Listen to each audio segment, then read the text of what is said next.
In my own home, I was overcome by a bad feeling. I pretended to go on vacation and watched from afar. Then, an elderly neighbor took me by the hand and whispered, "At midnight, you will see and understand everything." When midnight came, I fainted from the shocking truth that turned everything upside down. Before we continue, please subscribe to the channel and let us know where you were listening in the comments. The afternoon heat clung to my shirt as I pushed open the door to my study. My fingers found the light switch, and that's when my hand froze mid-motion. Something was wrong. Nothing dramatic. No overturned furniture or shattered glass. But after 40 years of living in this house, 30 of them as a Superior Court judge, I knew every angle, every shadow, every detail of this room. The manila folders on my desk sat 2 inches left of where I'd placed them. The chair was angled wrong, and the filing cabinet, my private filing cabinet, had fresh scratches around the lock. My heart hammered against my ribs. I set down my water bottle with deliberate care, fighting the urge to rush forward. Instead, I circled the desk slowly, letting my eyes catalog every disturbance. The property deed folder, which I always kept facing forward, now tilted sideways. Tax documents I'd filed chronologically were shuffled. Someone had gone through these papers methodically, trying to replace them close to their original positions. Close, but not perfect. I crouched beside the cabinet, my knees protesting. The lock bore tiny scratches. Amateur work. Probably a letter opener or butter knife. I pulled the drawer open. Everything was there, but the order was wrong. My will sat beneath the insurance papers instead of above them. Financial statements showed thumbprints in the margins. Maybe I'd done this myself, moved things in a moment I'd forgotten. I was 67 after all. But even as the thought formed, I dismissed it. 30 years on the bench had taught me to trust evidence over convenient explanations. My mind might be aging, but it wasn't failing. Not yet. I stood there in the silence of my study, holding a folder with someone else's fingerprints on it, and felt something shift inside my chest. Not panic. Something colder. The same instinct that had helped me catch lying witnesses. Spot-forged documents. See-through rehearsed testimony. That instinct was screaming now. The question was, who? Dinner answered that question without words. I'd taken my usual seat at the head of the table. Edwin sat to my right, Euphemia across from him. The chicken was overcooked. Euphemia had never quite mastered my late wife's recipes, but I cut into it with measured precision, chewing slowly while they made small talk about their day. Then Edwin cleared his throat. "Dad, I was thinking, have you updated your will recently? Just want to make sure everything's properly organized." My fork stopped halfway to my mouth. I set it down with careful control, the metal clicking against porcelain louder than it should have been. I looked at my son. Really looked at him. His eyes darted to Euphemia, then back to me, too quickly. "Why do you ask?" "No reason, just smart planning, you know, at your age. At my age." I let the words hang there, watching a flush creep up his neck. "I see." Euphemia leaned forward, her smile warm, but her eyes sharp. "Wilbert, we only want what's best. Having clear documentation protects everyone, prevents confusion later." I took a sip of water, giving myself time to study her. She was good, better than Edwin at hiding nerves. But I'd spent 3 decades reading body language in courtrooms. Her left hand gripped her fork too tightly. The tendons in her wrist stood out like cables. Confusion about what exactly? She blinked, recovered smoothly. "Oh, you know, legal matters. Edwin worries about you living alone in this big house." "Does he?" Not a question. I picked up my fork again, resumed eating. Let them interpret my silence however they wanted. The rest of the meal crawled past. I pretended to watch the evening news afterward while actually studying their reflections in the darkened window behind the television. They sat close on the couch, heads together, voices low. Euphemia touched Edwin's arm, a gesture of reassurance or conspiracy. Edwin nodded, glanced toward me, then quickly away when he thought I might notice. They thought I was just watching television. They had no idea I was building a case. That night, I lay in bed staring at the ceiling fan's slow rotation, unable to sleep. My son. My own son. The boy I'd raised, put through law school, celebrated at his wedding. Now sitting in my living room plotting, what? To have me declared incompetent? To take control of my assets? The house was worth over $1 million in this Scottsdale market. The life insurance policy another $500,000, retirement accounts, investments, the land in Flagstaff my father had left me. Plenty of motivation for someone without patience. I was up before dawn, moving through the quiet house like a ghost. The mail sat in its usual spot by the front door. Edwin must have brought it in yesterday. I sorted through the stack with careful attention. 3 envelopes had been opened and crudely resealed. 2 tax-related letters I'd been expecting were missing entirely. I pulled out my phone and checked the postal tracking app. Both missing letters showed as delivered 3 days ago. My hands trembled as I photographed the opened envelopes. Then, I steadied them through sheer will. No room for emotion now. Only evidence, observation, planning.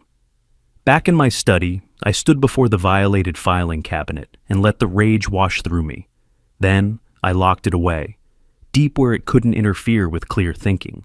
30 years of watching people lie taught me one thing. Everyone has a tell. Edwin's was always in his eyes. Tonight, he couldn't hold my gaze for more than 3 seconds. The pieces were assembling themselves in my mind like a legal brief. Motive, money, opportunity, living in my house. Method, still unknown, but clearly they'd started gathering information, building leverage. And they thought I was just a tired old man who wouldn't notice his own life being stolen. I sank into my desk chair and spoke quietly into the empty room. They think I'm just a tired old man. They're about to learn what 3 decades in a courtroom teaches you: how to read evidence, how to build a case, and how to strike when they least expect it. The plan began forming then. Not revenge, not yet. First, I needed information. And to get information, I needed to be invisible. I needed them to think they'd won, that I was out of the way, that they could act freely. They wanted me gone? Fine, I'd disappear. But not the way they hoped. I pulled out a notepad and began making lists. Supplies I'd need, places I could watch from, people who owed me favors. The machinery of my counterattack clicked into place with the precision I'd once used to dismantle defense strategies. By the time the sun rose over the desert, casting long shadows across my study floor, I knew exactly what I was going to do. They'd opened a door into darkness, thinking they'd find a helpless old man on the other side. Instead, they were going to find a judge. And this time, I wasn't bound by rules of evidence or procedural law. This time, the verdict would be mine alone to deliver.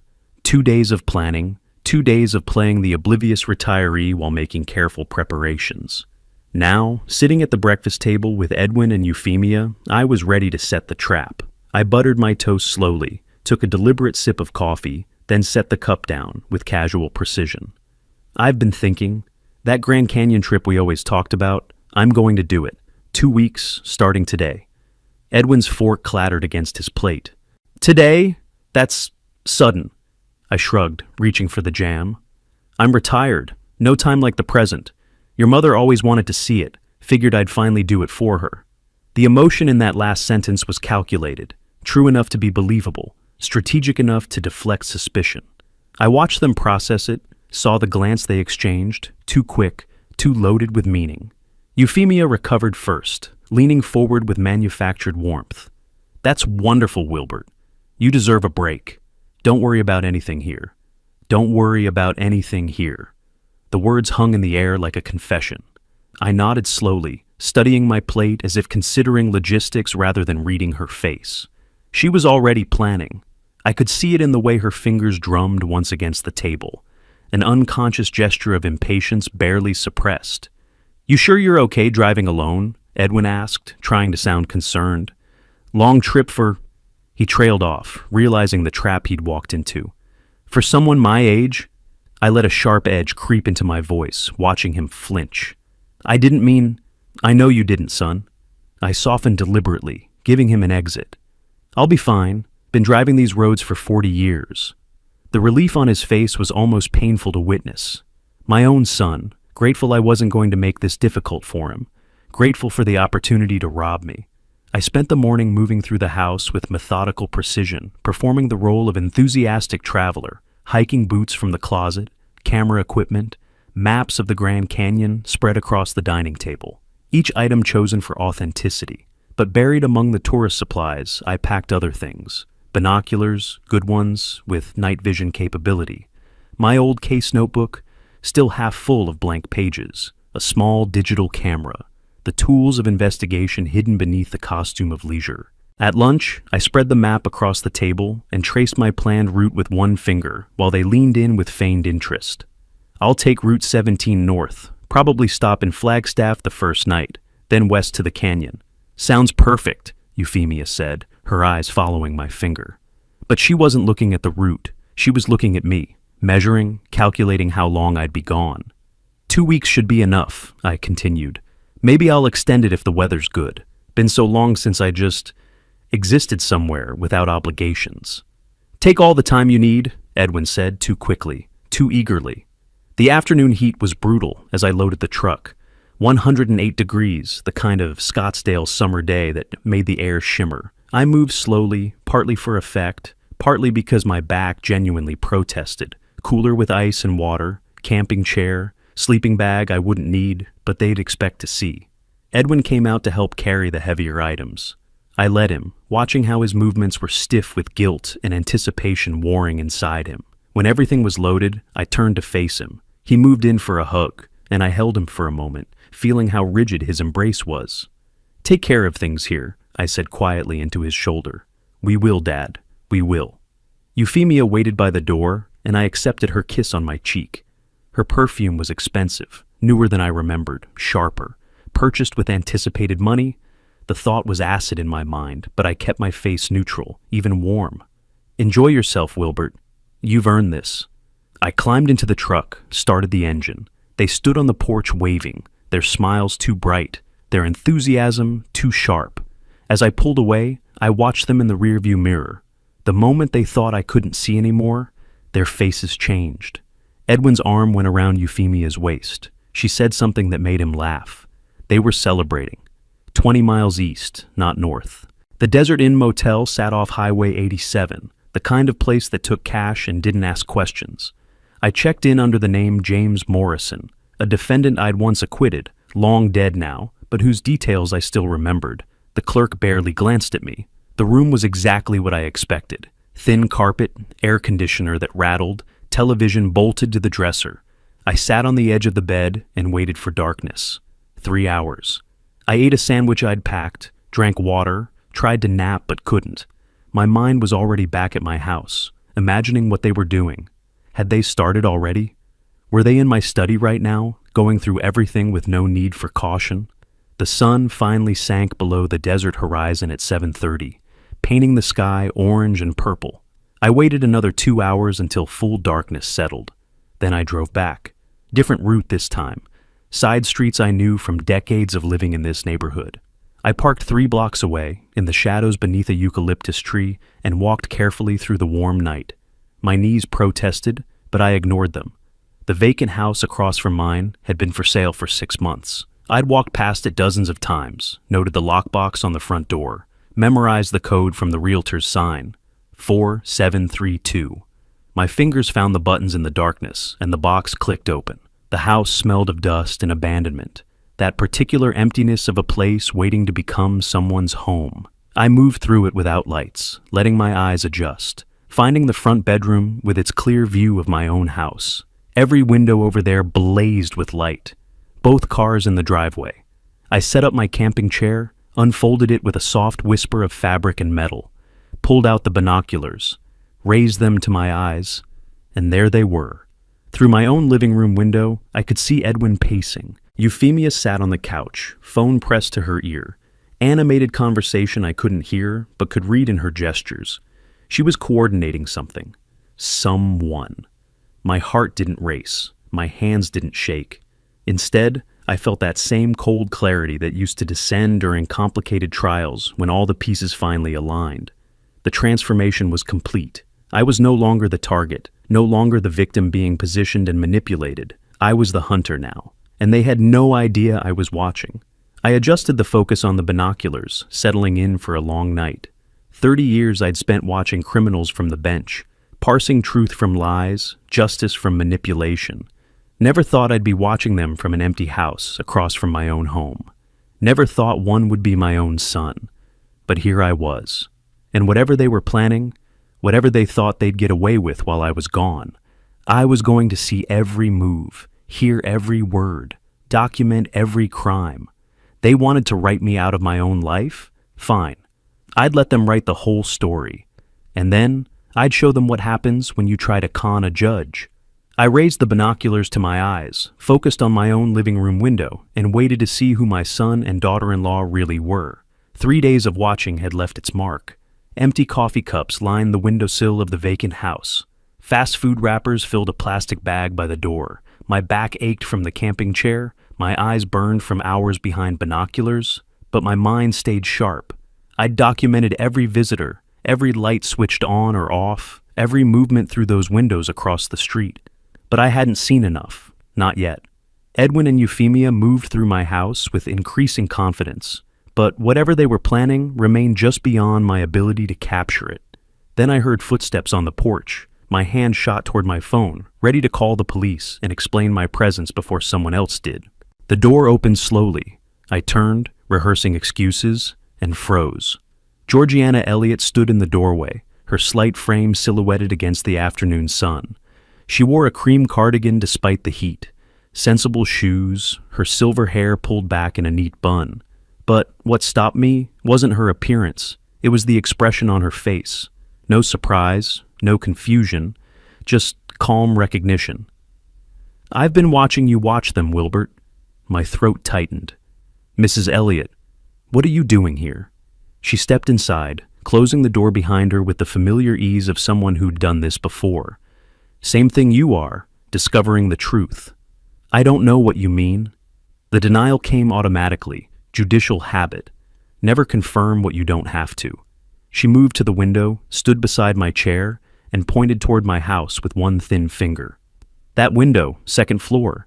That's where I saw Euphemia photographing on Tuesday. Room by room.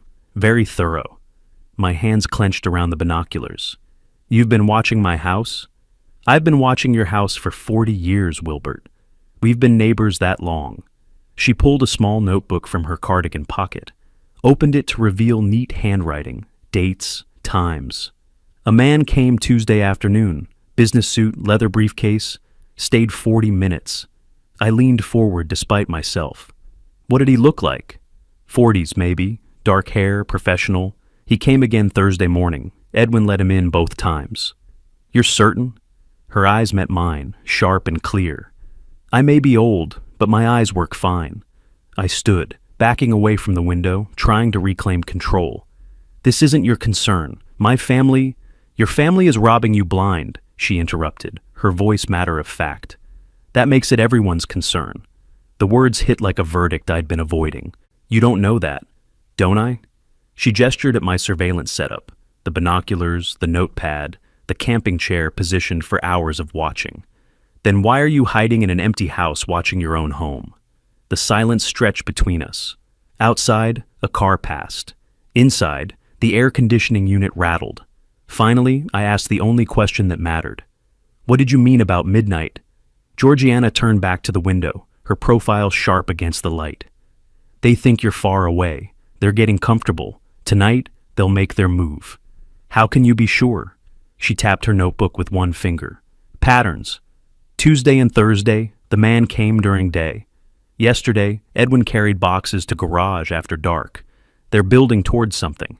And you think tonight? I know tonight." She looked at me directly. "Trust me." Trust. The word felt foreign. I'd spent 3 days alone with my suspicions, my shame, my rage. The idea of sharing any of it seemed impossible. This was my family, my failure, my battle to fight. But she was already pulling a thermos from a canvas bag I hadn't noticed. 2 cups, sandwiches wrapped in wax paper, setting up beside me as if we'd planned this partnership all along. "Why are you doing this?" The question came out quieter than I intended. She paused, cup halfway to her lips. When she spoke, her voice carried weight I hadn't heard before. "Because I watched my own daughter steal from me before she died. I did nothing. I won't watch it happen to someone else." Something in my chest loosened. "I'm sorry." "Don't be sorry. Be ready." She handed me a cup of coffee. "When midnight comes, you'll need to see everything clearly. Both of us will." I took the coffee, returned to my position by the window. She pulled up a second chair, from where, I didn't ask, and settled beside me. We watched in silence as the afternoon faded into evening. The Scottsdale sky turned orange, then purple, then deep blue-black. Lights came on across the neighborhood. My house blazed brighter than the others, every window lit. Through the glass, I could see Edwin pacing in the living room, Euphemia on her phone, animated conversation, gesturing with her free hand. They were coordinating something, someone. The pieces were moving into position. Georgiana poured more coffee, offered me a sandwich. I ate without tasting it, my eyes never leaving those windows. Hours crawled past. 10 o'clock. 11. The neighborhood settled into sleep. Lights went dark, house by house. Except mine. Edwin and Euphemia remained awake, moving between rooms, checking phones, looking out windows, waiting. At 11:40, Georgiana touched my arm. Soon, my heart hammered against my ribs. 3 days of watching, and now the moment approached. What would I see? How extensive was their plan? How complete was my son's betrayal? The questions circled in my mind like vultures. Then, at 11:47, headlights swept down the street. Georgiana touched my arm again. "Here we go," she whispered. A black sedan slowed, turned into my driveway. Engine cut. Door opened. A man emerged, business suit despite the hour, leather briefcase in hand. He checked his watch, looked around with the cautious awareness of someone who knew the late hour was unusual. My front door opened before he could knock. Edwin must have been watching for him. They exchanged brief words on the porch, voices too low to carry. Then both disappeared inside. The door closed. Through the living room window, I could see 3 figures now. I raised my binoculars. Georgiana raised her phone. We didn't discuss our roles. We simply fell into them. Documentation happening automatically between us. Evidence gathering. Witness testimony. Building a case without speaking the words. Through my living room window, I watched a meeting begin at my own dining table. The man with the briefcase sat down, Edwin across from him. Euphemia appeared from the hallway, carrying a folder I recognized immediately. Red, worn at the edges, the one from my filing cabinet. My violated safe, my private papers. "That's him," Georgiana whispered. "That's Chavez." I lowered the binoculars long enough to look at her. "You're certain?" I looked up his real estate license after his second visit. Luis Chavez, commercial and residential. The name settled into my memory like evidence filed in a case folder. Luis Chavez, real estate agent. Meeting in my house at midnight with my son and daughter-in-law, with my private documents spread across my dining table. "Smart thinking," I said quietly. "Document everything," she replied. "You'll need it." I raised my phone and began taking photographs. The distance made some shots blurry, the window glass added glare, but enough came through clear, time-stamped, dated.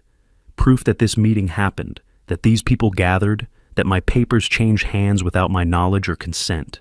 30 years of judicial work had taught me one fundamental truth. Evidence matters more than emotion. Whatever I felt watching this scene, and the feelings threatened to choke me, had to wait. Right now, only documentation mattered. The meeting stretched on. Chavez examined documents, holding them up to the light occasionally, checking signatures, watermarks, authenticity. Edwin's body language screamed nervousness, shoulders hunched, hands fidgeting, unable to maintain eye contact. But Euphemia sat confident and still, watching Chavez with the patience of someone certain of their position. Papers were signed, hands shook across the table. Then Euphemia disappeared into the kitchen and returned with a bottle, 3 glasses. Champagne, small celebration. They toasted. Chavez laughed at something Edwin said. They were celebrating. In my house, with my papers, planning my destruction over drinks. I lowered my phone. My hands trembled, not from cold, but from fury held in check by sheer force of will. Georgiana's hand touched my shoulder briefly. "Keep photographing," she whispered. "Evidence, not emotion." She was right. I raised the phone again, captured the toast, the smiles, the confidence in their faces. Every detail that would matter later when this ended up where I knew it would, in a courtroom. At 12:45, Chavez stood, gathered his briefcase. The 3 of them moved toward the front door. Georgiana and I quietly pushed the vacant house window open wider. The warm June night carried sound better than I'd hoped. The street was silent except for distant freeway hum. On my porch, Chavez's voice reached us clearly. If the power of attorney is legitimate, we close by July 15th. Buyers offering $650,000 cash. The words landed like physical blows. Power of attorney, closing, buyer. They weren't just planning to steal my house, they were actively selling it. Edwin's response made it worse. It's legitimate. My father signed it months ago. The lie. The absolute, complete lie. I'd signed nothing. Authorized nothing. Given no permission for any of this. I'll need to verify with the title company, Chavez continued, but we're on track. Euphemia's voice, smooth and confident. Everything's in order. We've been planning this carefully. Planning carefully. The words echoed in my mind. While I'd walked through my days trusting them, they'd been planning. Carefully. Methodically. The theft of everything I'd built. The door closed. The sedan's engine started. Taillights disappeared down the street. The neighborhood returned to silence, but nothing would ever be silent again in my mind. I stood at the window, phone in hand, photographs stored, evidence collected. Georgiana beside me, her notebook full of times and descriptions. We'd witnessed it all, documented it all. He signed it months ago, I said, my voice barely controlled. I signed nothing. Forgery? Georgiana asked. Has to be. Question is how good a forgery. She looked at me, her expression serious. What will you do? I turned from the window, feeling something settle inside me. The shock was gone. The denial was gone. Only cold certainty remained. Let them think they're succeeding, then show them what happens when you underestimate a judge. Headlights swept down the street at 11:47, exactly as Georgiana had predicted. The black sedan moved with deliberate slowness, as if the driver was confirming the address in darkness. It pulled into my driveway, engine cutting with a mechanical click that carried across the silent street. I raised my binoculars. Beside me, Georgiana readied her phone. We'd been sitting at this window for hours, waiting for this moment. Now that it arrived, my pulse hammered in my ears. The driver's door opened. A man emerged, 40s, dark hair, business suit despite the midnight hour, leather briefcase in his right hand. He checked his watch with the gesture of someone confirming they were on time for an appointment they'd rather not keep at this hour. His head swiveled left, then right, scanning the neighborhood with cautious attention. "That's him," Georgiana whispered. "That's Chavez." I lowered the binoculars long enough to glance at her. "You're certain?"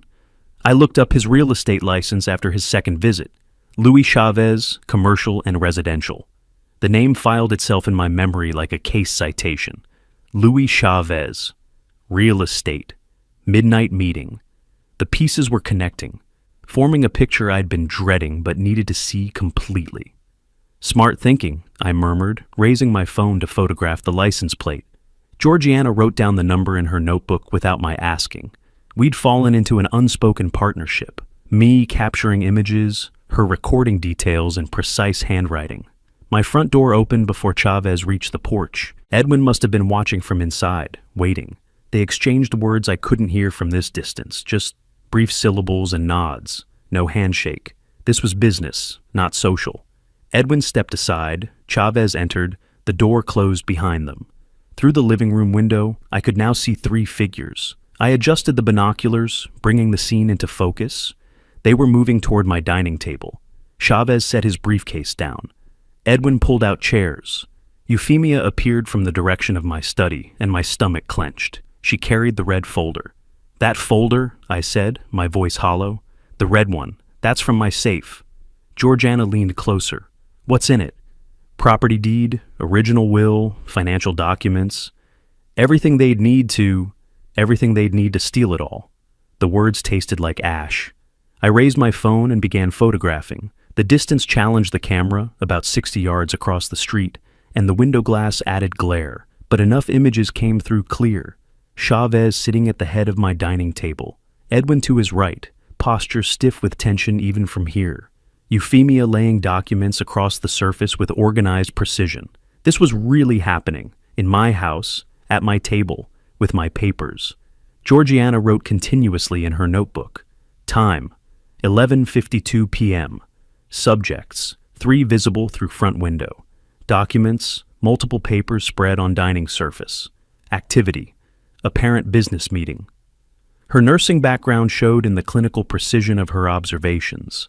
Symptoms documented, evidence collected. No emotional commentary, just facts. Through the binoculars, I watched Chavez pick up documents one by one. He held several up to the light, checking watermarks, I realized, verifying authenticity. He'd done this before, knew what to look for in legitimate paperwork. The professional scrutiny should have comforted me. Instead, it terrified me. If the forgery was good enough to pass that inspection, proving it false would be exponentially harder. Edwin's body language screamed discomfort. He kept shifting in his chair, fingers drumming the table edge, gaze darting between Chavez and Euphemia. Guilt radiated from every movement, but he didn't stop. Didn't stand up and end this. Just sat there, complicit in his own shame. Euphemia, by contrast, sat perfectly still, confident. When Chavez asked questions, I could see his mouth moving, gestures accompanying words. She answered with minimal movement, a nod, a brief response, the economy of motion that comes from certainty. She believed this would work, that they'd covered every angle, that I'd never know or never be able to stop it. The meeting stretched to 20 minutes, 30, 40. My legs went numb from sitting motionless. My shoulder ached from holding the phone steady for photographs. But I didn't move, couldn't. This was evidence unfolding in real time. Every second mattered. At some point, documents were slid across the table. Edwin signed something, then Euphemia. Their pens moved across pages I couldn't see clearly enough to identify, but I photographed each moment, time-stamped proof of signatures given, agreements made, fraud committed, because that's what this was. I'd signed nothing, authorized nothing. Every signature on those documents in my name had to be false. Chavez gathered papers into his briefcase, stood, extended his hand. Edwin shook it, then Euphemia. A business transaction concluded to everyone's satisfaction. Then, Euphemia disappeared toward the kitchen. "They're celebrating," Georgiana whispered. My jaw clenched. "They think they've won. They don't know you're watching. They don't know a lot of things yet." The words came out harder than intended. Georgiana glanced at me. "What are you planning?" "Justice." Euphemia returned carrying a bottle and 3 glasses. Champagne, I recognized the shape even through the window. She poured with theatrical flair, handed glasses to Edwin and Chavez. They raised them in unison. A toast. To what? To stealing my life? To their cleverness? To the $650,000 they thought they'd soon possess? I lowered my phone. My hands trembled with fury I barely controlled. Every instinct screamed to storm across the street, throw open the door, confront them with their betrayal. But 30 years on the bench had taught me better. Emotional reactions got dismissed. Evidence got convictions.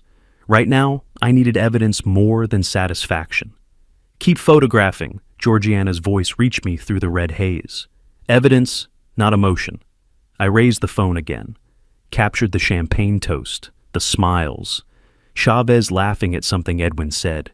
The comfortable conspiracy of people who believed themselves safe. At 12:45, Chavez set down his glass. The meeting was concluding. They moved toward the front door, out of my sight line through the window. I lowered the binoculars and looked at Georgiana. She was already moving, crossing to the vacant house's front window, the one that faced the street directly. I followed. She eased it open, just inches.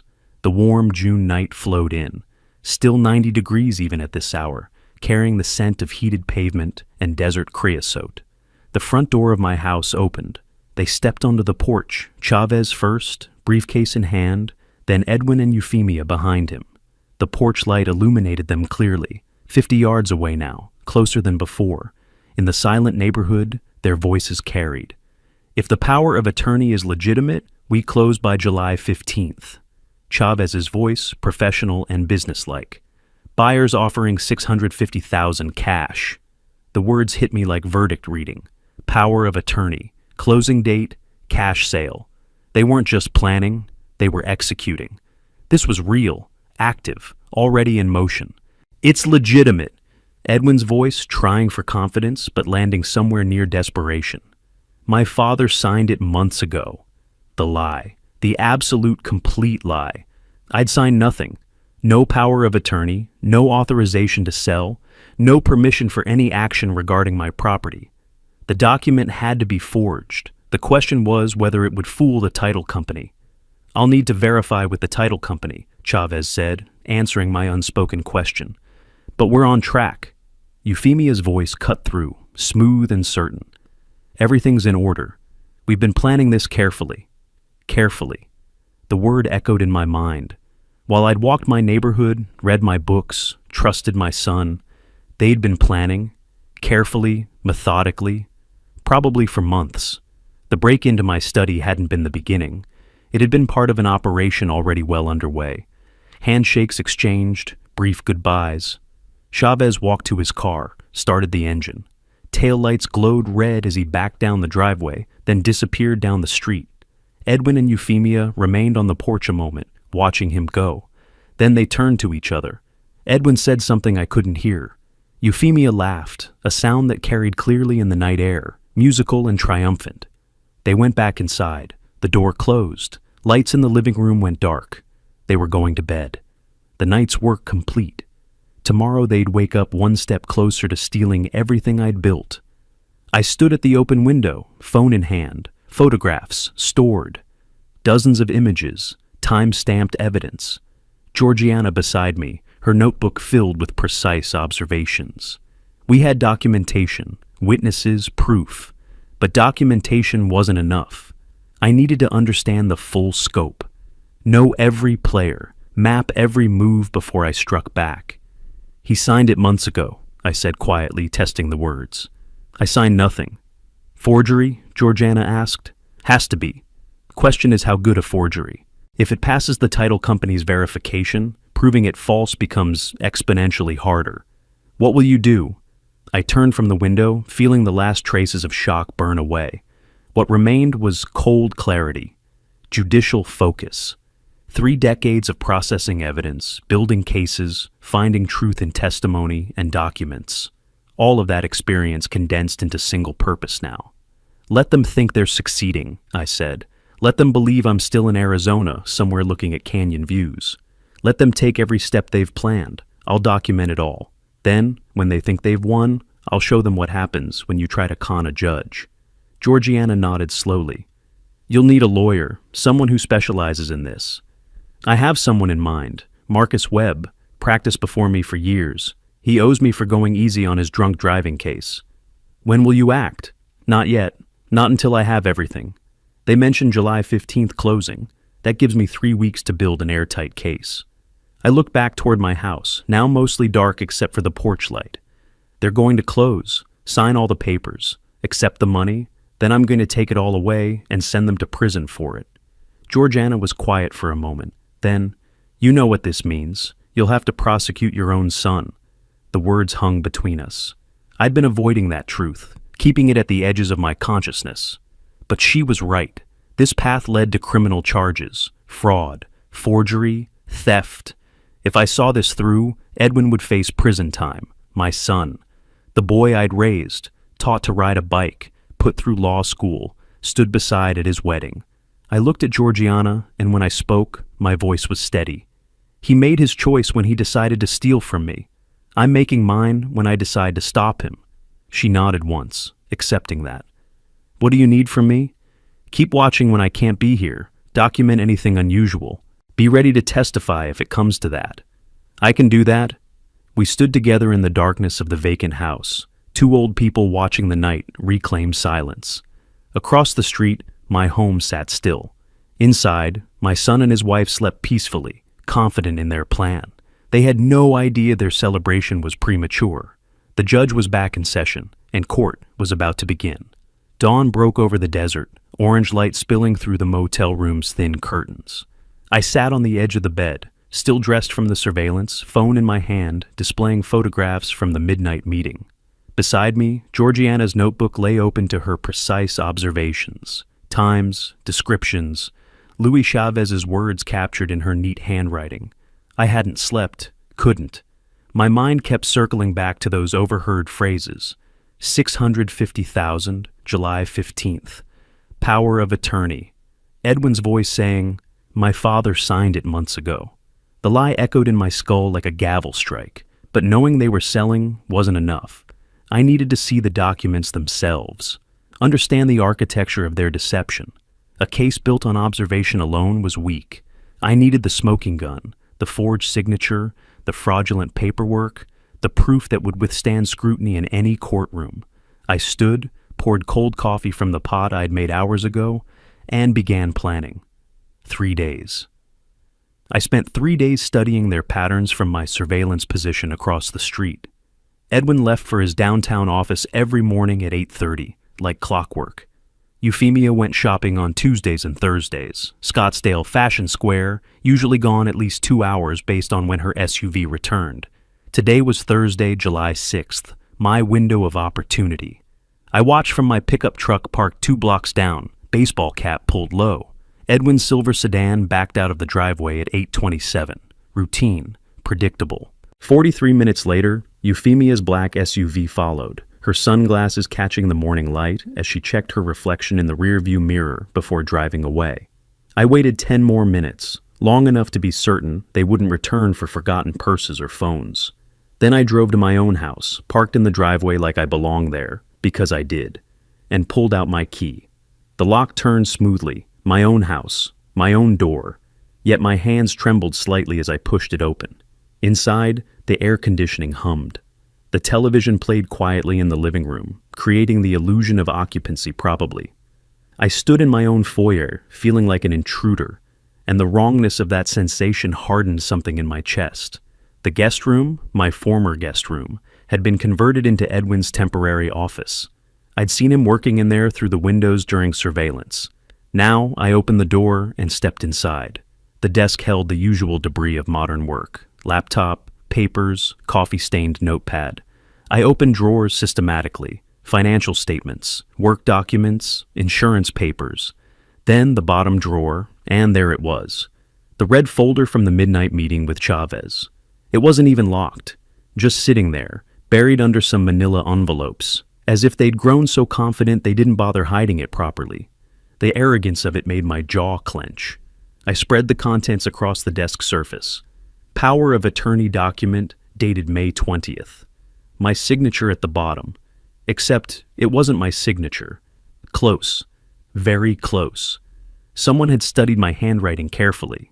But the pressure points were wrong. The loop on the L in Lawrence didn't quite match, and most tellingly, the ink appeared newer than the paper. Close, I murmured aloud, photographing it from multiple angles. But the L in Lawrence, I loop it differently, and the date ink, sloppy work. Probably an online forgery service, the kind that advertised on dark web forums. They'd claim I was senile if challenged, that I'd signed but forgotten. It wouldn't work, not against evidence I was collecting. I photographed every page: the power of attorney, the preliminary sales agreement with buyer Richard Thompson from California.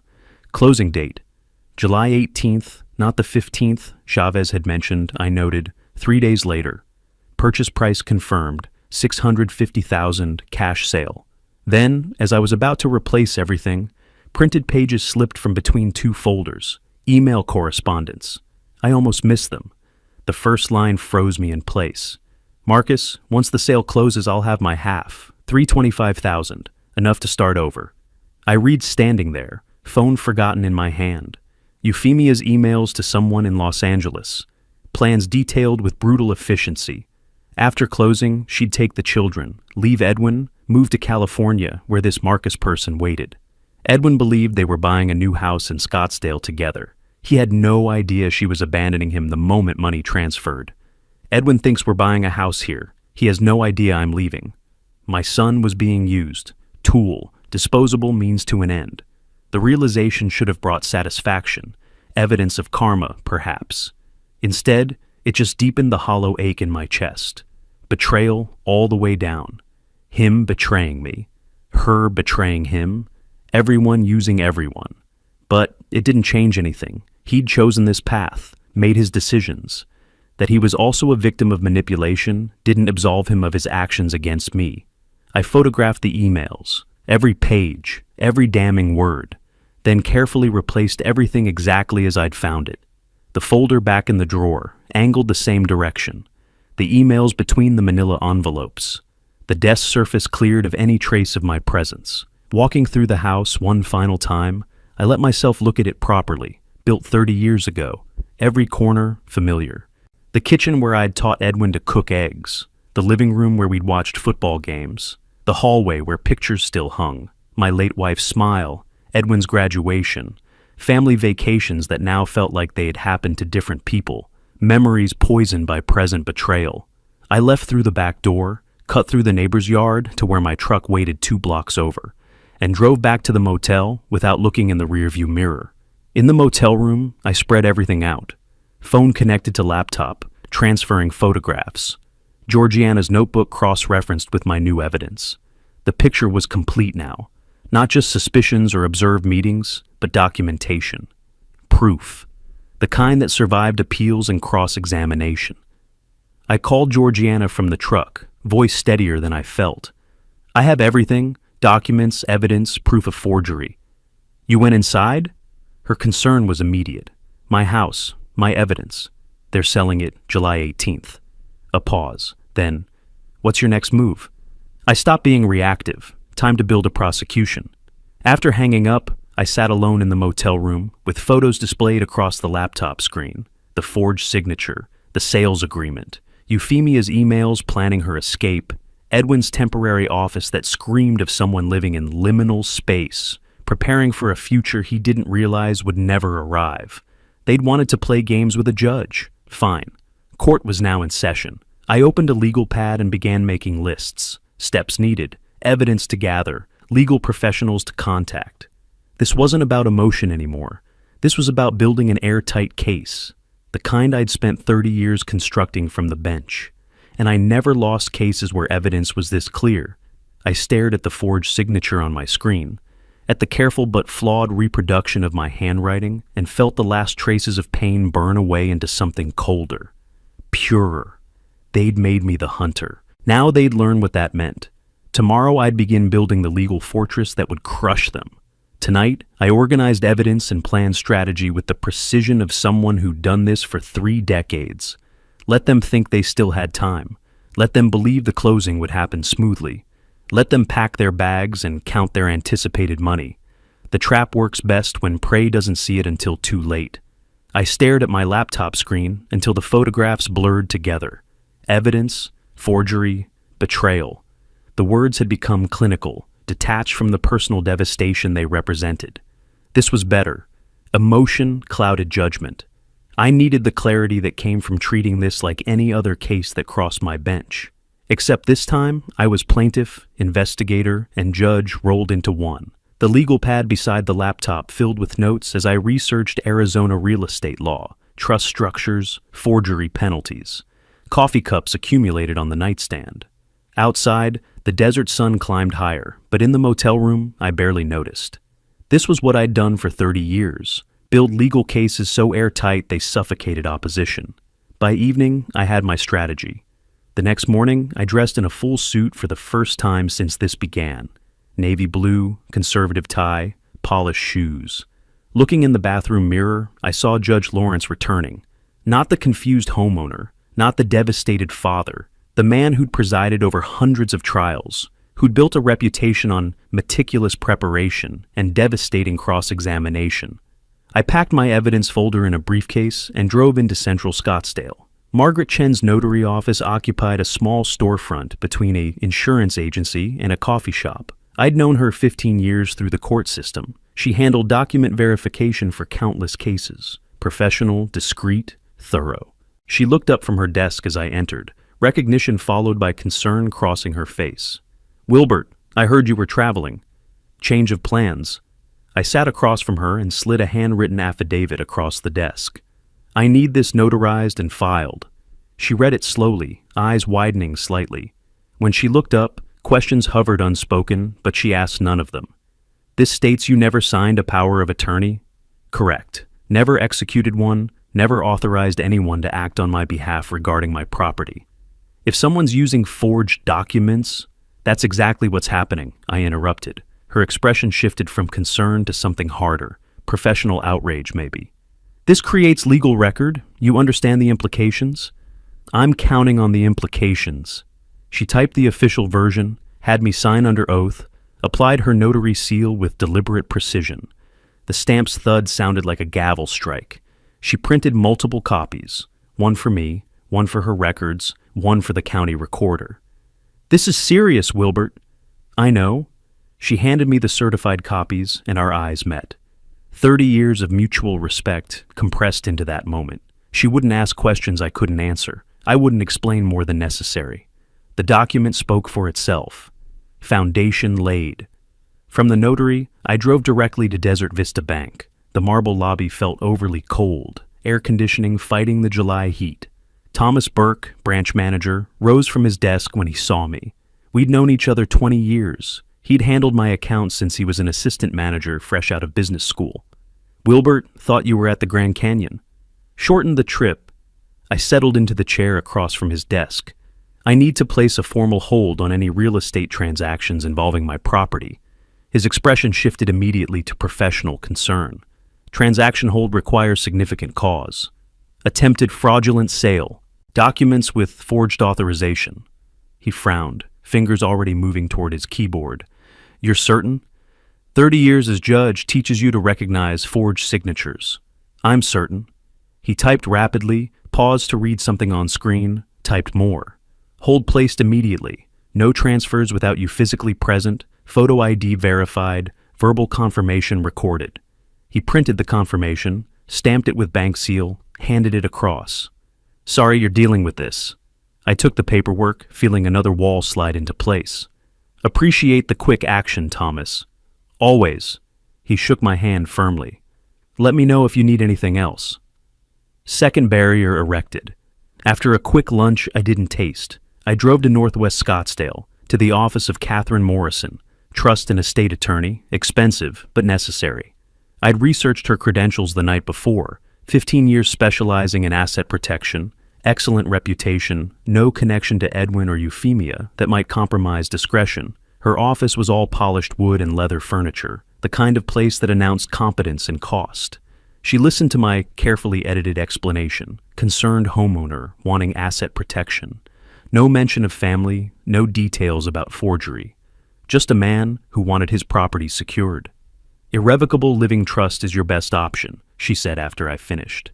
Asset protection, probate avoidance, complete control maintained by you as trustee. How quickly can this be established?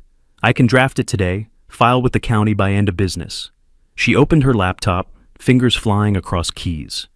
Date of establishment? This was the crucial moment. May 15th. She didn't question it. Client prerogative. She drafted the trust documents over the next 2 hours while I waited, reviewing each section with me, explaining implications I already understood, but let her detail anyway. Professional courtesy. This means you can't easily reverse it, she cautioned. You're sure? I need asset protection, absolute protection. May I ask what's prompting this urgency? I kept my voice measured, revealing nothing. Let's say I've learned that family doesn't always mean safety. Understanding flickered across her face. She'd seen this before, probably. Estate planning often exposed family dysfunction. The trust will provide that protection. She finalized the documents, had me sign in multiple places, notarized them herself, and filed electronically with Maricopa County that afternoon. By 4 p.m., my house legally existed within an irrevocable trust with me as sole trustee, which meant Edwin's forged power of attorney, dated after the trust establishment, was worthless. You can't sell property you don't control, and he didn't control property in a trust. The legal trap had sprung before they even knew it existed. I paid her $3,500, money well spent, and drove back to the motel, feeling the pieces lock into place. That evening, I transformed the motel room into a war room. Documents spread across every surface: bed, desk, small table by the window. I organized evidence into labeled folders. Folder 1, surveillance photos and Georgiana's dated observations. Folder 2, forged documents and comparative signature analysis. Folder 3, notarized affidavit and legal preventive measures. Folder 4, Georgiana's formal witness statement. Folder 5, Trust documents proving ownership structure predated forgery. I photographed everything, made copies. One set stayed with me. Tomorrow I'd place a second set in a safe deposit box. The third would go to Georgiana for safekeeping. Nothing left to chance. I called her from the motel, voice calm despite the adrenaline still humming through my system. Legal framework is in place. Properties in trust, banks locked down, forgeries documented. When will you confront them? She asked. July 18th, at the closing table. A pause. Why wait? Maximum impact. Let them think they've won, then watch their world collapse in public. That's cold, Wilbert. That's justice.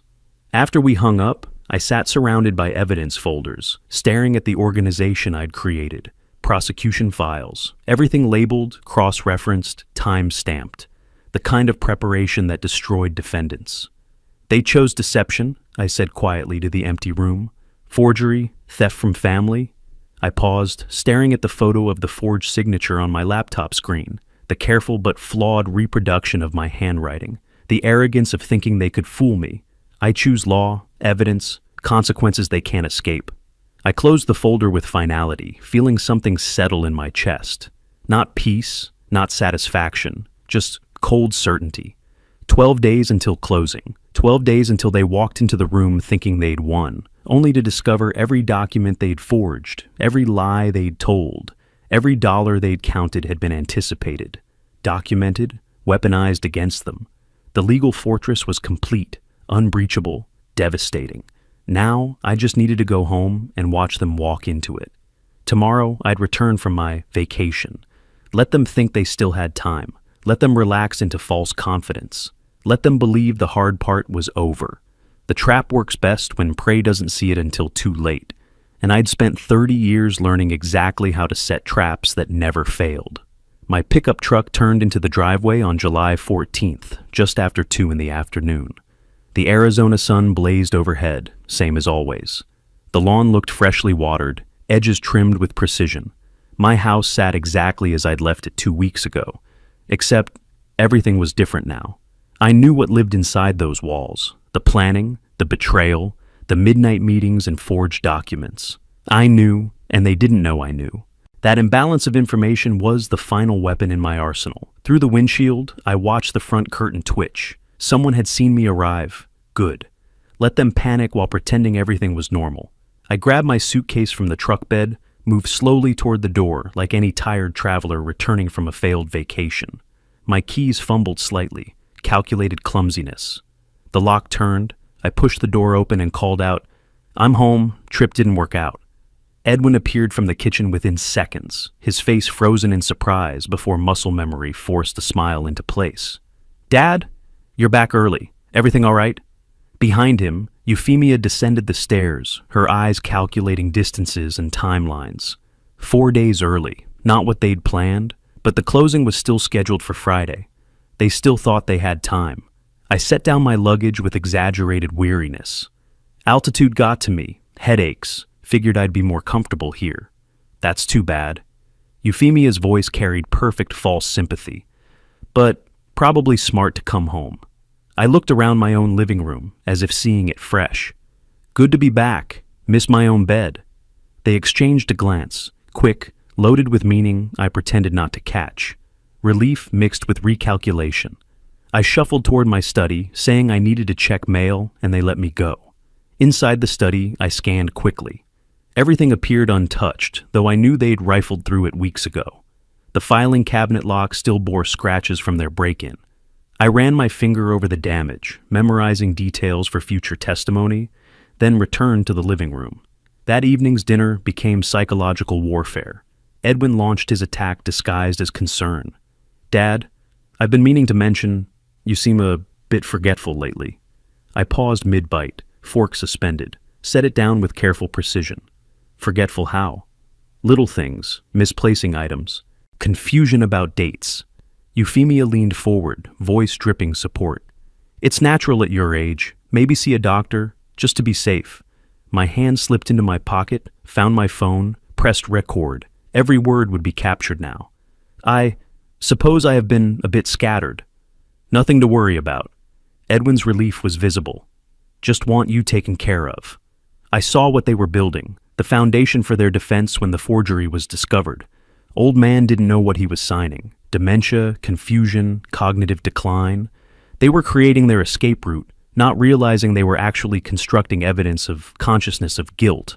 I let uncertainty show on my face, touch my temple as if trying to remember something. Do I really seem that confused? Not confused, Euphemia corrected smoothly. Just tired. You've been through a lot. The next day at lunch, she sprung the real trap. Wilbert, remember those papers from last month? Legal documents? I furrowed my brow, appearing to strain for memory. Papers? What papers? Power of attorney forms. You signed them. For Edwin to help with finances. My confusion was genuine. I'd never signed any such thing. But to them, my blank expression read as memory loss. Did I sign something? I can't. It's fuzzy. Edwin jumped in quickly. It's fine, Dad. Don't stress. Just routine paperwork. I appeared relieved. If you say so. My memory isn't what it was. The triumph that flashed across Euphemia's face was barely concealed. Edwin relaxed visibly. They believed they'd successfully planted reasonable doubt about my mental state. They thought they were building an unassailable defense. Instead, every word was being recorded, every false accusation of dementia, every attempt to manufacture confusion, evidence that they knew the power of attorney was unauthorized and were trying to create cover after the fact. That evening, after they'd retreated to their wing of the house, I sat in my study with earbuds in, listening to the recordings. Edwin's voice, Dad, you're confused lately. Euphemia's voice, those papers you signed last month. I connected the phone to my laptop, saved the files with timestamps, burned copies to a USB drive, emailed encrypted versions to Catherine Morrison with the subject line, Evidence of Fraudulent Intent, July 14th to 15, 2025. Later that night, I passed their bedroom door and heard their voices through the gap. He doesn't even remember signing. Edwin's voice low and relieved. Perfect. If he challenges anything, we cite cognitive decline. You think he'll challenge it? He won't know until it's done. 3 more days. Then we're clear. Then we're free. I stood in the darkened hallway, recording their conversation on my phone. They had no idea I was there. No idea every word was evidence. No idea the trap had already closed around them. Back in my study, I opened my laptop and typed a message to Catherine Morrison. They've taken the bait, establishing narrative of cognitive decline. Her response came within minutes. Recordings clear? Crystal clear. Evidence of consciousness of guilt. See you Friday, 2 p.m. This will be decisive. I stared at the screen, feeling nothing but cold certainty. They have no idea what's waiting. 3 days crawled past. I maintained the performance flawlessly, confused, forgetful, harmless, asked Euphemia to repeat simple things, paused before answering basic questions. Let them see what they wanted to see. An old man losing his grip, unable to remember what he'd signed, incapable of mounting legal challenges. Each morning, I watched them grow more confident. Each evening, I reviewed my evidence, adding their new lies to the growing file. Friday morning arrived. I dressed in my courtroom suit, navy blue, perfect Windsor knot in my tie, shoes polished to military shine, picked up my leather briefcase, the one I'd carried for 30 years on the bench. Inside, organized folders, each labeled, each containing evidence that would destroy them. I walked into the kitchen where they sat over coffee. I have some errands to run. Be back later. They smiled, relieved, probably thought I was going to the bank or grocery store. Harmless old man activities. In 4 hours, they'd be at the escrow office expecting to sign away my home and collect $650,000. Instead, they'd face the consequences of betraying a judge. I drove toward Scottsdale with the calm focus of a prosecutor about to present an unbeatable case. No anxiety, no doubt. Just the certainty that comes from 3 decades of legal experience and evidence so solid it could withstand any challenge. They'd wanted to play games. Fine. Court was now in session, and I never lost cases where the evidence was this clear. Desert Sun Escrow occupied the 2nd floor of a modern office building in North Scottsdale. Through the glass walls of the conference room, I could see them gathered around the table at 1:50 p.m. Luis Chavez sat at the head, organizing documents with practiced efficiency. Edwin and Euphemia sat on the left side, dressed professionally, nervous energy barely contained. Richard Thompson, the California buyer, occupied the right side, distinguished man, silver hair, expensive suit. Sarah Martinez, the escrow officer, arranged paperwork at the far end. Everything proceeding normally, just another real estate closing. I checked my watch, 2 p.m. exactly. Catherine Morrison stood beside me in the hallway, her own briefcase in hand. Ready? I've been ready for 2 weeks. I opened the conference room door. All heads turned. The conversations died instantly. I saw Edwin's face drain of color, saw Euphemia half rise from her chair before catching herself. Chavez looked confused. Thompson looked annoyed. Martinez looked concerned. I walked to the empty end of the table, Morrison behind me, didn't remove my jacket, set my briefcase down with a decisive click that echoed in the suddenly silent room. Good afternoon. My voice carried the authority of 3 decades from the bench. I'm Wilbert Lawrence, actual owner of the property you're attempting to purchase. Wilbert! Euphemia stood now. What are you doing here? I ignored her, addressed Martinez directly. This transaction cannot proceed. The power of attorney you're relying on is forged. Edwin's voice shook. Dad, this isn't... Be quiet, Edwin. I opened my briefcase, removed the first folder, red tab labeled affidavit, walked around the table, placed it directly in front of Martinez. I'm presenting evidence now. She opened it, began reading. I returned to my briefcase. Here's my sworn statement that I never executed any power of attorney, never authorized anyone to conduct transactions involving my property. I removed the second folder, blue tab. Morrison took this one, handed it to Martinez. Mr. Lawrence's property was transferred into an irrevocable living trust on May 15th, 1 month before the alleged power of attorney date. Morrison's voice was professional, precise. As sole trustee, Mr. Lawrence is the only person authorized to conduct transactions involving this property. Here's the county filing. Martinez examined the documents, checking dates, reviewing filing stamps. Looked up at Chavez. Did you verify trust status before proceeding? Chavez's face reddened. The power of attorney appeared legitimate. Standard documentation? Standard would include a title search revealing the trust, Morrison interrupted. Thompson stood abruptly. You told me this was clean. Euphemia tried to regain control. This is a misunderstanding. Wilbert signed but is confused. His memory... I pulled out my phone. Let me clarify my memory. This recording is from 2 days ago. I tapped the screen twice. Euphemia's voice filled the room, clear and damning. If he challenges anything, we cite cognitive decline. Edwin's voice, 3 more days, then we're clear. Euphemia again. Then we're free. I stopped the playback. The silence was absolute. Does that sound like someone who innocently believed I signed documents? I removed the third folder, black tab labeled evidence. Opened it so everyone could see. Surveillance photographs, timestamps, your midnight meeting with Mr. Chavez on July 2nd. The documents spread across my dining table. Edwin signing papers. Euphemia presenting my private files from my broken safe. I swiped through photos on my phone, then projected them on my laptop screen for everyone to see. Each image time-stamped, each one undeniable. Thompson leaned forward, studied the photos, then turned to Chavez with disgust. This is fraud. I'm calling my attorney. I was provided falsified documents. Chavez's voice rose. They misrepresented. We didn't know, Edwin started. You broke into my safe. My voice cut through the chaos like a blade. Forged my signature. Met with Mr. Chavez at midnight while you thought I was away. You knew exactly what you were doing. Euphemia's face hardened into defiance. You can't prove... I opened the fourth folder. Green tab. Comparative signature analysis. My genuine signature versus the forgery. Note the pressure differences. The loop formation on the L in Lawrence. The ink age discrepancy. I laid it on the table where everyone could see. What can I prove? Martinez closed her file folder with finality. This closing cannot proceed. I'm required to report suspected fraud to authorities.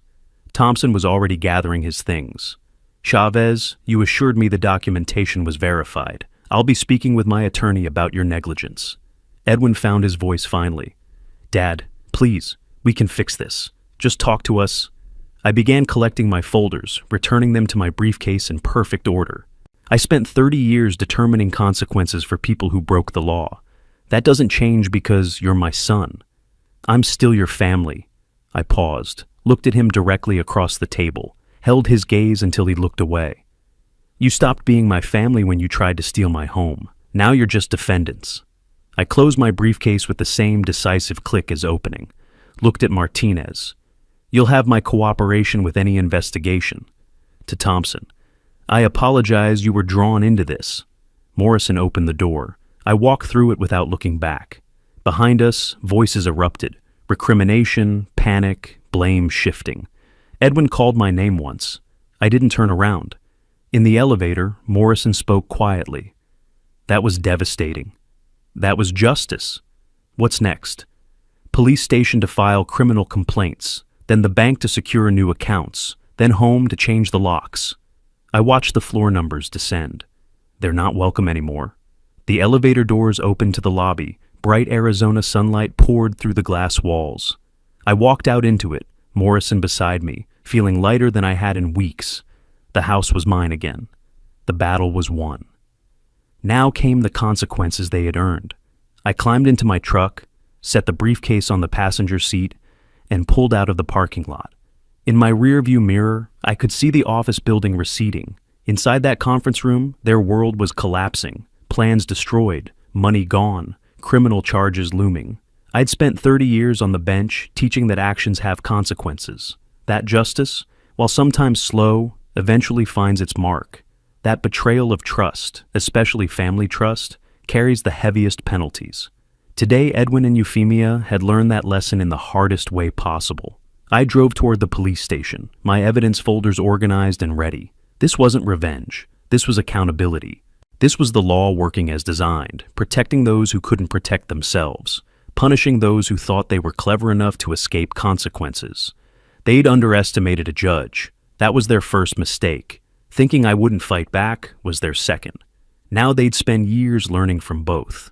Detective Maria Rodriguez sat across from me at the Scottsdale Police Department, reviewing my evidence folder. Catherine Morrison waited beside me as I laid out the case. Forged power of attorney. I slid the document across. Signature analysis shows inconsistencies. Surveillance photos from the midnight meeting with Chavez. Audio recordings of them discussing how they'd claim I was cognitively impaired. I played Euphemia's voice. "If he challenges anything, we cite cognitive decline." Rodriguez's expression hardened. "Mr. Lawrence, you're accusing your own son of felony fraud." "I'm reporting a crime that happens to involve my son. Some fathers would let this go. Some fathers didn't spend 30 years upholding the law. I'm not that father." Over the following week, Edwin confessed during interrogation, admitted knowing participation. Euphemia denied everything until shown her California emails, then blamed Edwin entirely. They were turning on each other. "She filed for divorce this morning," Rodriguez informed me. "She was planning to leave him anyway." Morrison filed civil suit simultaneously. $100,000 for damages. "They'll likely never pay it," she warned. "The judgment follows them forever. That's the point." The eviction hearing came July 29th. Judge Sarah Chen, my former clerk, heard the evidence and ruled swiftly. Eviction granted, 10 days to vacate. August 1st, moving day. I watched from my study as they loaded a rental truck. When nearly finished, Edwin came to the door alone. "Dad, please give me another chance." I studied the man who'd broken into my safe, forged my signature. "You made calculated choices, Edwin. You chose this path. You're my father. I was your father. You made me a victim instead." I closed the door, locked it, changed all the locks that afternoon. The criminal case moved towards sentencing. 18 months probation for Edwin, 2 years for Euphemia. Permanent records, certain consequences. August 28th arrived. I dressed in my courtroom suit and drove downtown to watch my son receive his judgment. Maricopa County Superior Court felt different from the public side. For 30 years I'd entered through judicial corridors. Now I passed through metal detectors, found courtroom 4B, took a seat in the gallery. Edwin and Euphemia sat at separate defense tables. Neither turned to acknowledge me. Judge Michael Harrison entered. "All rise." The clerk called the case. Edwin stood first, voice barely audible. "Guilty, Your Honor." Euphemia followed, stronger but defiant. Guilty. Harrison read portions of my victim impact statement aloud. For 30 years I upheld the law from this bench.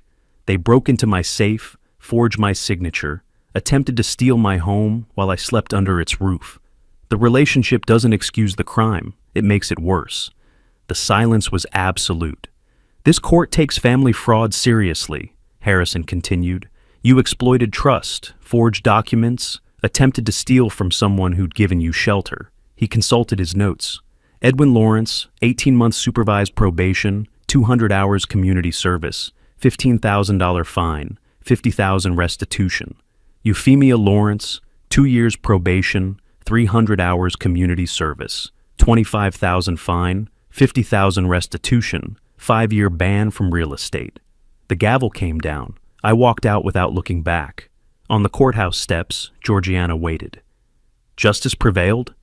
As it always does, sometimes it just needs assistance. What's next? Volunteer work, legal advice for seniors, making sure this doesn't happen to someone else. I drove home through familiar Scottsdale streets, past landmarks that had become chapters in this story. The bank, Morrison's office, the escrow building, where everything collapsed. In my driveway, I sat quietly before getting out.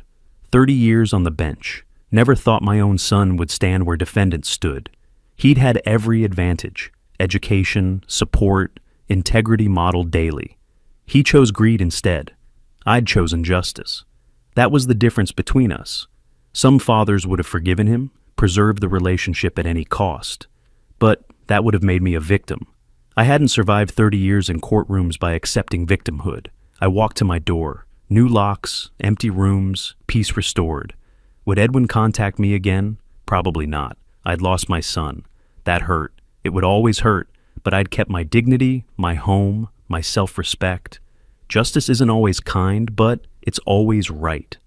I made coffee and opened my laptop to research volunteer legal programs for seniors, transforming pain into purpose, turning betrayal into protection for those more vulnerable. They'd tried to make me a victim. I'd refused.